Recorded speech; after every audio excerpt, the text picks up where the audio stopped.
Mareka kgaolo ya pele temana ke ya 21 ba kena Kapernauma. Yare ka tsatsi la Sabatha Jesu a kena Sinagogeng a ruta, mme ba tsota thuto ya hae hobane o ne a ruta jwaloka motho ya nang le borena e seng jwaloka bangodi. Sinagogeng ya bona motho o ne a le teng ya kenweng ke moya o ditshila, a howa a re, Taba ya rona le wena ke efe Jesu, wena Jesu wa Nasaretha? Hleka o tlile ho re timetsa na? Ke a o tseba mohalaledi wa Modimo. Jesu a kgalemela moya o a re, kgutsa o tswe mothong eo.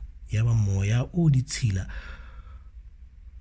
wa mo sisinya o ntse o howa ka lentswe le leholo, wa ntotswa ho yena. Ba makala bohle ba botsana ba re, keng ho? Ke thuto e ntjha e matla. O kgalemela le yona meya e ditshila, mme ya mutlwa. Mme lebitso la Jesu la phakisa la tuma ka nqa tsohle naheng ya Galilea. Nakong eo Jesu a tswa Sinagogeng a ya le Jakobo le Johanne tlong ya Simone le Andrease.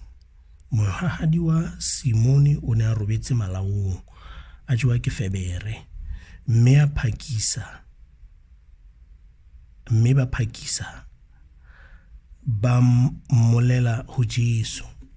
Jesu a atamela, a mo tshwara ka letsoho, mme a mo tsosa. Ya ba febere ya mo tlohela ka pele, a ba sebeletsa.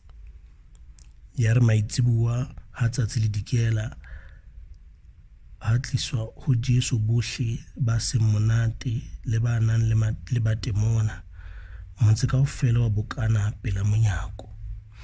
A fodisa batho ba bangata ba jewang ke malwetse a mefutafuta, a leleka le ba demona ba bangata.